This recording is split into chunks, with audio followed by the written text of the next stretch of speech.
Felicity and I'm back with you from the sunny southern coast of the UK, and today we're going to be making together some cardigans.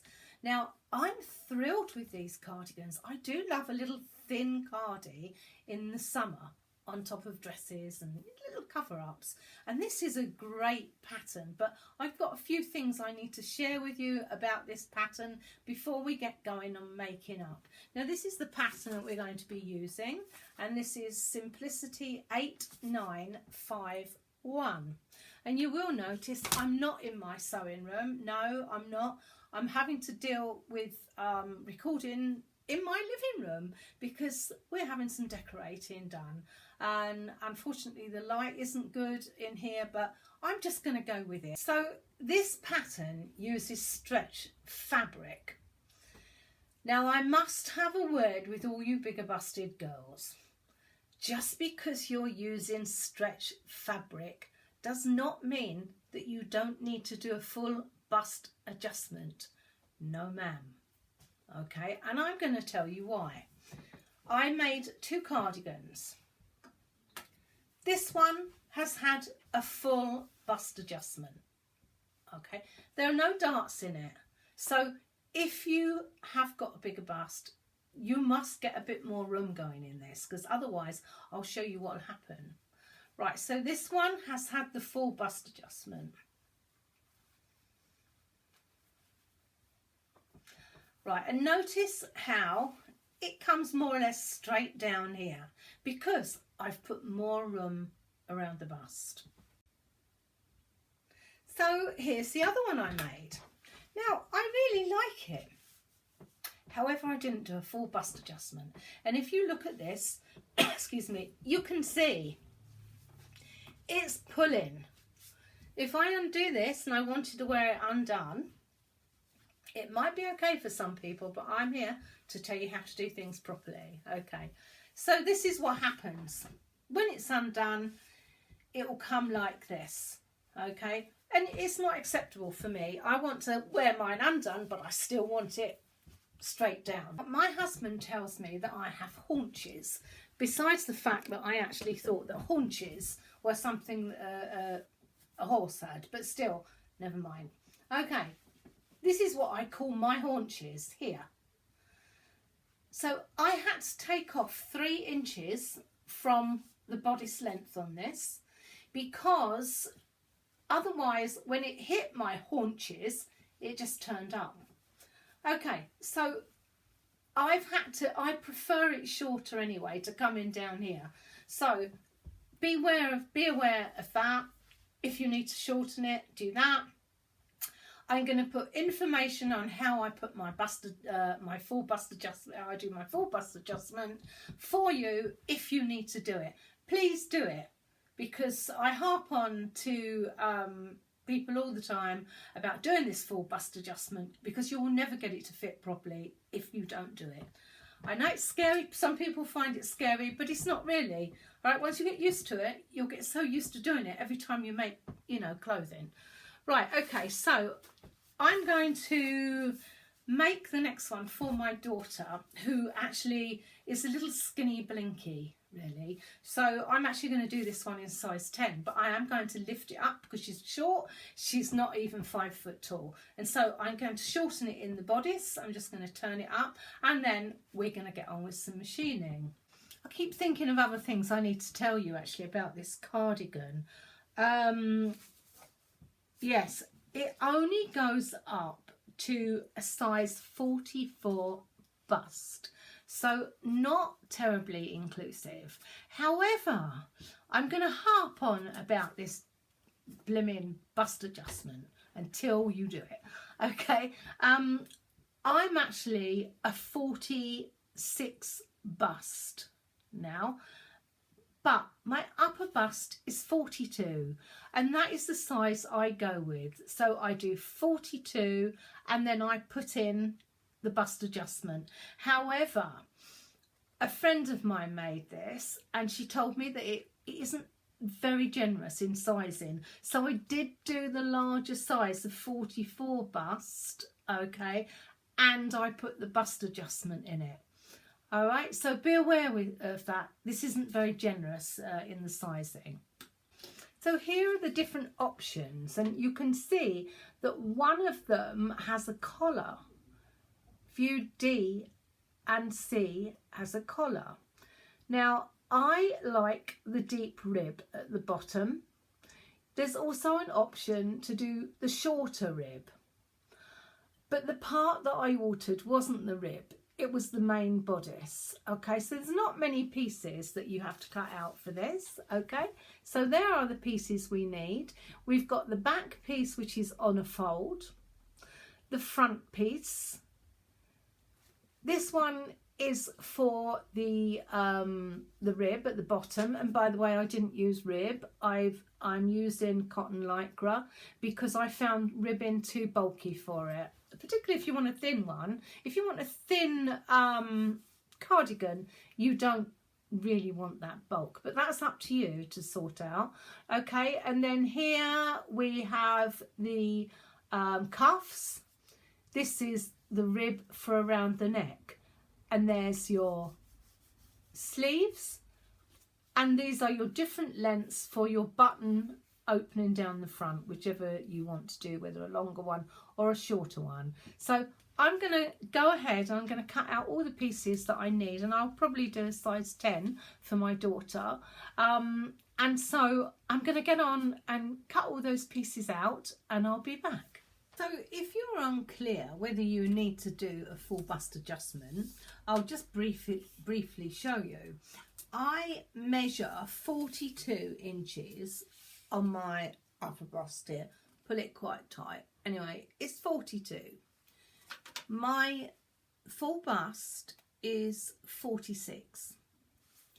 All commercial patterns, apart from those that say otherwise, that are made for different cup sizes of bra, generally are made for a B bust.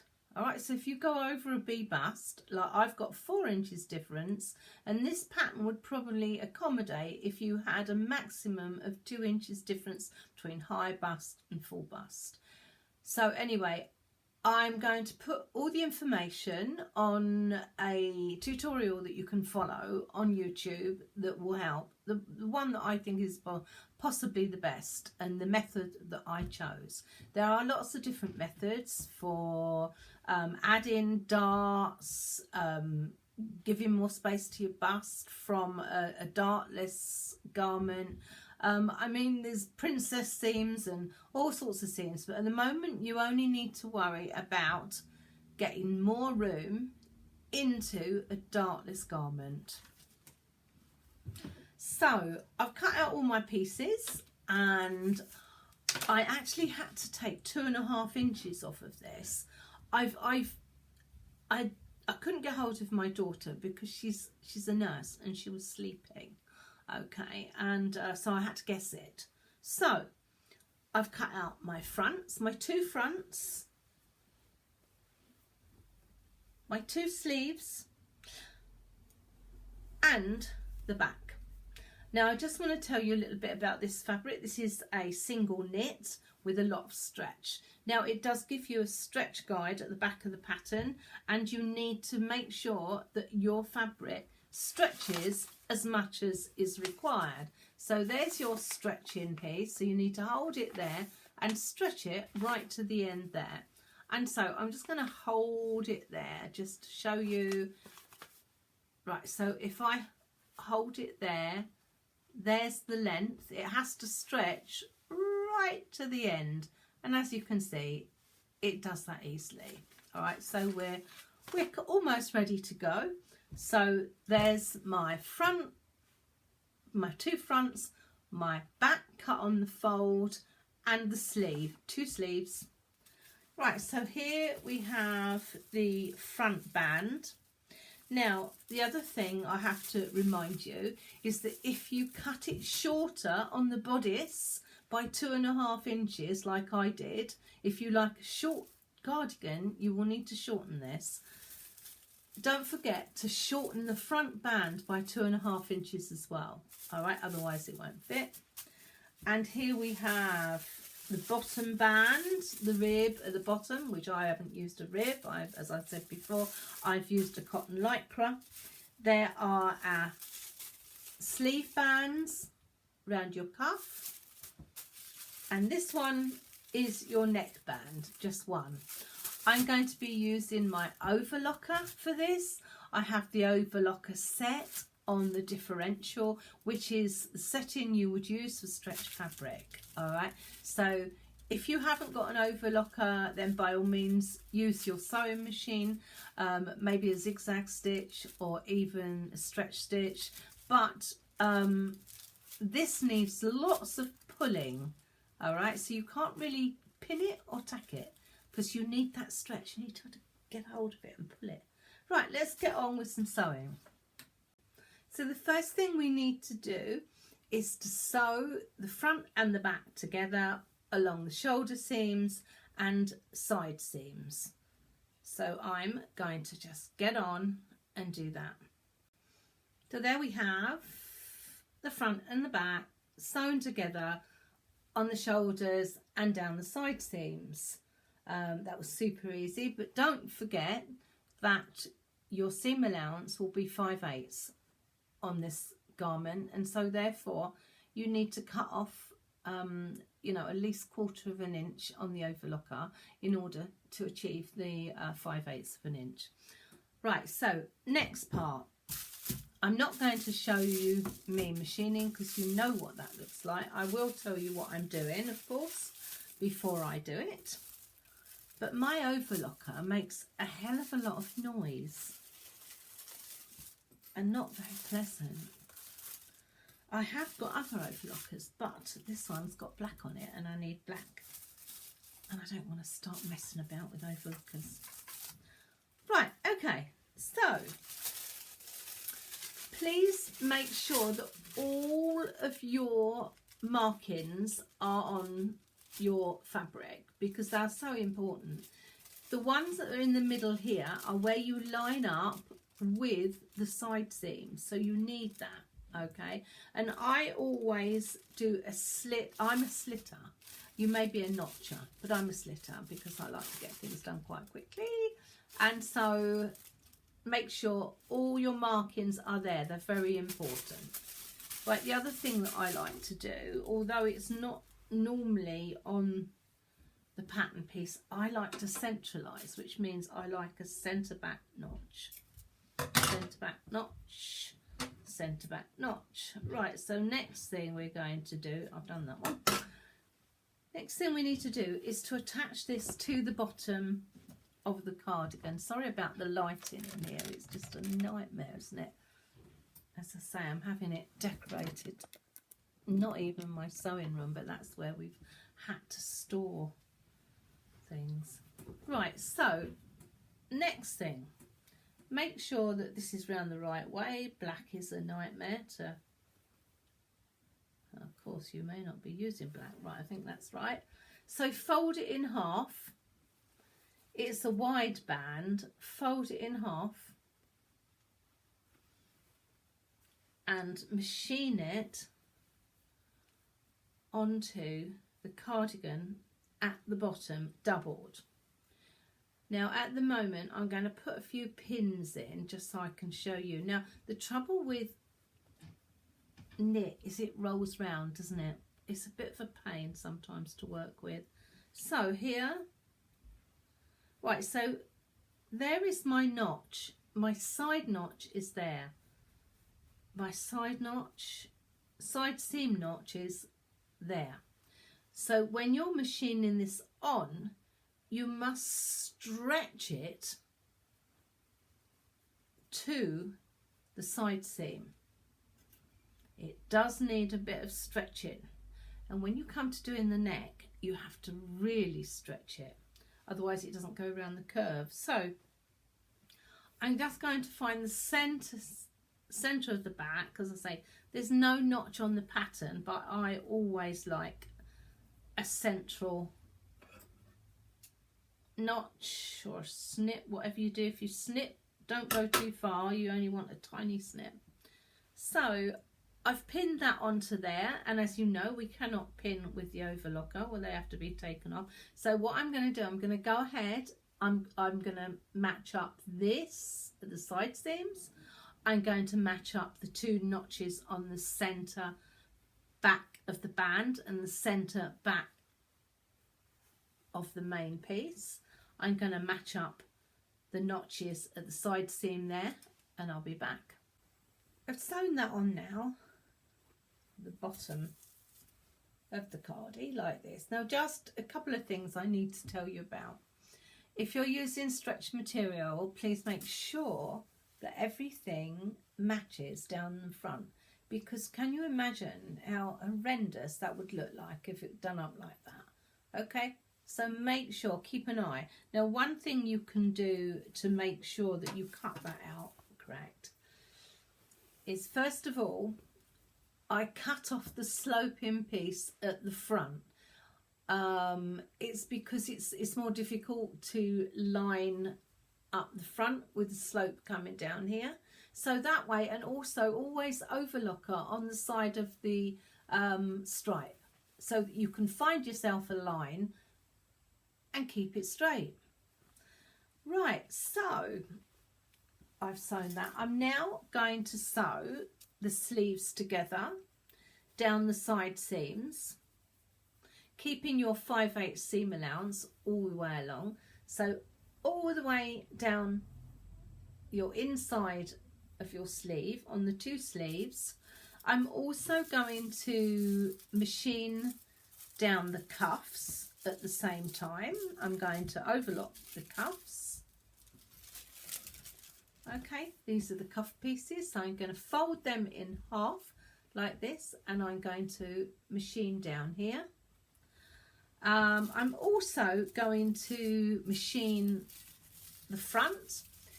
I don't do my buttonholes until I don't measure, I should say, the buttonholes until the cardigan is complete. All right, because I might want to respace them, or, you know, I have seen this without any buttons on, but I have to say that I like buttons on my cardigan, not because I want to do it up, but generally because cardigans have buttons on, and it looks like you couldn't be bothered to put the buttons on, or buttonholes. But you know, if you can't do buttonholes, then obviously leave them off. But for me, I'd rather get them put on. Okay, so only one end of this needs to be machined. The other does not need to be machined. So I'll show you what I'm talking about. Let's get these pins off. Sorry about the lighting, but as I say, I'm having to use the living room to record, and the lighting is coming through the window at the wrong angle, but there you go. All right, so this is the front. You need to machine down one end across 2 sides 5/8. I've just remembered something. I need to put some interfacing on this. It doesn't say interfacing on here, but having already made 2 of these, you must have it on, because if you put buttonholes on with this stretch material, it's just not laying flat. It just rucks up all the time. So get some interfacing just on that piece, down the band down the front. So here I am. I've got some very thin, stretchy interfacing, but it just gives it a little bit of body.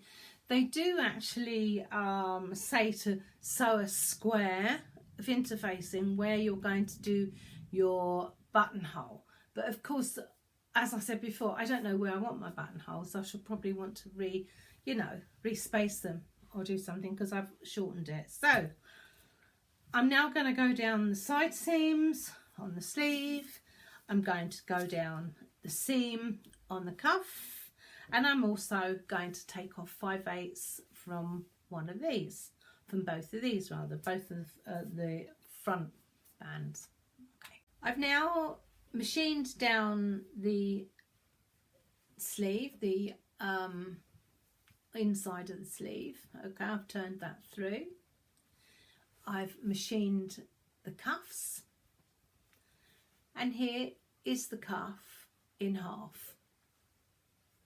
All right, so what I'm going to do now, I'm going to, because I'm using a stripe material, I need to make sure I keep on that line of the stripe, and so I'm going to put this over the top of the sleeve, and I'm going to just put a pin in there for now just to help you to do this. So I've put a pin on the underseam. I'm going to stretch this out, find the snip. Don't forget those halfway snips that are really important that I don't happen to have put in there. Right, it's not too late to do a little snip. So a little snip to show you when you're halfway round. And I've also snipped the cuff to halfway as well. There we go, they line up. Now this is a little bit tricky to manipulate because it's such a small area to machine, and so you need to get it underneath the overlocker so that it is down like this. Do you understand? In. You will have to manipulate, and obviously you cannot use your pins. So put the overlocker inside like that so that you can follow those lines around your pattern. All right, both cuffs on now. Okay, needed a little bit of stretching as we were machining, but hey, it's okay. Right, so now we're going to insert the sleeves. So that means that we want to have the sleeve that we're putting in round the right way and the bodice of the garment round the wrong way. Make sure you have your 2 snips for the back and 1 snip for the front, and very, very important, your snip for your shoulder seam so that you can line them up. Okay, so I'm going to put this inside here. Right, so we're going to line up the under arm seam with the sleeve seam. Pop a pin in there just for now, and then we have, that's the next one that goes on, is the slip for the top, snip for the top, line that up with the shoulders, the shoulder seam. Now this will require some pulling, so that's what makes it a little bit complicated, because you can't tack it and you can't really pin it because you can't manipulate it with tacks or pins in. So you just need to go for it and stretch that on. Just pull the sleeve one on to the armhole. So I'm just going to get on and do both of that. Take your time. See you in a minute. So while we're focusing on sleeves, I'll just tell you a couple of other things. So here we go. Sleeves are in. Just take your time, match up your notches as you go, give it a little tug and you'll be fine. Keep an eye on when the next seam is coming or notch is coming, and you'll do fine. Right, a couple of things I want to say is that they do suggest elastic in the shoulders. I didn't think it was necessary, quite honestly. There's good recovery here and I didn't need it. I'm using the overlocker, which has a fantastic stretch stitch, so that is fine, but that's up to you when you come to that part in the instructions. You maybe want to. Now what was the other thing I wanted to say? Oh yes, I know. Let's see if I can find the envelope. There we go.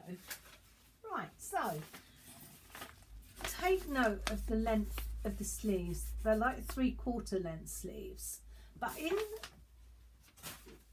you know, really they don't, they actually come to the elbow, and I'm not very tall and they don't come down here at all. So keep that in mind when you're making it if you want the sleeves to be longer.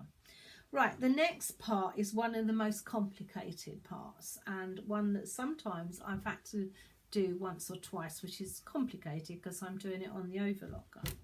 Right, so here, this is one of the front bands. This has to be lined up with the bottom and taken right the way up to the top of the cardie. Now, the issue here is that sometimes when you're overlocking, one of them gets pushed, all right? And so you've got to be mindful of that. And what I sometimes do is do a hand stitch at the bottom to hold it on. But today I'm going to try and do it without. So the finished edge goes along the bottom of the band, all right? And then continue up right the way up on there so that it then folds over like that. But you must get those bottom edges lined up. So do everything you can to make sure that's going to happen and it doesn't move. So I had to make a decision and what to do because the overlocker was chewing the beginning bit up. As I said, it can do, and it was moving it. So the decision I made was to overlock the band down the raw edges. You've got the folded edge and then the raw edge. I decided to overlock down there and then to machine with the sewing machine, machine it on. It's still stretchy, it's got enough stretch, it's only for down the front. If it was that way it may be different, but anyway, that's fine. So I've now machined the two bands on, so we're doing well, and I'm just going to cut this down, this seam down, so you can't see it past the overlocking there. I'm just going to cut that right down. I've decided I'm going to machine the neckband in the same way that I've just done down the front. On this one I overlocked it straight on because this is quite thin, but because the one I'm using, the black I'm using, is actually quite thick, I've decided that rather than it, you know, making the overlocker labour and not be able to, you know, to stitch without pushing everything, I've decided what I'm going to do. So you turn both ends here in, and I'm going to overlock it now on the edge, but stretching it as I overlock. Because I've overlocked this band first before attaching it, I've actually cut off with the overlocker the markings. So the pins here I've put in, this one is the shoulder, this one is the centre back. All right, so this is the one that needs quite a lot of pulling. Now it needs the pulling, the band on, it needs to be pulled a lot because of the curve that it has to go round. It's not a wide curve, it's, you know, comes around like this. So because we're putting a straight piece on, you've got to pull that really hard. So make sure that this lines up perfectly with the front. Bring it down a bit because you've already cut some off of your overlocker, so you need to make that 5/8 seam allowance, so you need to bring that down a little bit. Bring it down about 1/4 of an inch before you machine it. So I'm going to put a pin in the beginning here where I'm going to start machining. Then we have this piece which has to go on the side seam. Now look how much you have to stretch that on to that shoulder seam. Can you see that? You've really got to pull that hard. So I'm just going to take that pin out of there and pin that because that's the shoulder. I'm going to pin this, there's your centre back, which doesn't need pulling quite so much. Centre back. Now I'm going to take this to the sewing machine and I'm going to pull it like crazy to make sure that that reaches where it should go. Okay, so I've machined the neckband on now. I just used the sewing machine, not the overlock. As you remember, I overlocked the band first and then I machined it on. Right, so I've cut the band, I've cut it down so that the actual material, actual fabric of the cardigan is lower than the piece return. So I'm now going to turn that over and cover it up, and I'm going to do a top stitch, which you will see on the actual garment, not on here, and then that will keep that nicely in place and look nice and tidy.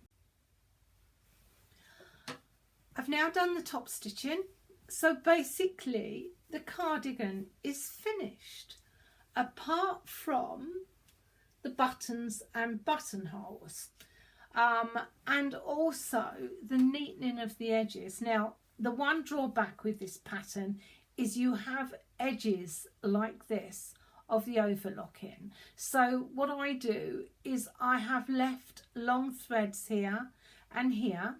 Now the top stitching only goes as far as that front band. It doesn't go over the front band. It goes to there. So I'm going to spend some time now hand sewing this down, over stitch along here to keep that down. I hope you can see it all right. It's just very difficult with this light and I do apologise. Okay, so sew those down, make sure that doesn't show, and you need to do the same with the bottom, which is keep that turned over like that, turning over like that. Hand sew along the bottom so you can't see that raggedy edge. And then I'm going to do the buttonholes and sew some buttons on, the only things I can find, because I don't know if you know, but I'm actually just using up my stash. I don't want to buy anything at the moment because I've got so much stuff. So I'm just going to put some little silver buttons on it. There's just one more thing I'd like to share with you. This little gadget. Now, I said to you in the beginning that I like to space my buttons out myself at the end. Well, I do it with this. I don't know if you've ever seen this before, but this accurately spaces buttons and buttonholes out. So I'm just going to show you how this works in case you've never seen one before. There you go. So here is the front here. So I know that I want one at the, see if I can get it all in. Yeah, that's better. Okay, so all you do with this is I need to place that there where I want the first one at the bottom, place it there, and then I get a marker and I mark in between. So if I was doing it like this, that would be 1, 2, 3, 4, 5, 6, there's 8 buttons. I don't want 8 buttons. So I'm going to have 5 buttons. Okay, 1, 2, 3, 4, no, 5, stretched up a bit more. So there you go. So it stretches for you however you want your buttons spaced out. So here we are. I've done everything I should have done. I've neatened off, I've sewn in everywhere, all the raggedy edges have been sewn in, buttonholes are done, and the gold buttons are on, and I hope she likes it. I'm sorry I can't show her wearing it or a picture of Harry in it, but maybe next time. So thank you very much for watching me. I do appreciate it, and I would really appreciate it if you could subscribe to my channel. I've got so much more to share with you, and yeah, share me, do whatever you want to, but I will be back very soon. Thank you so much for staying with me today.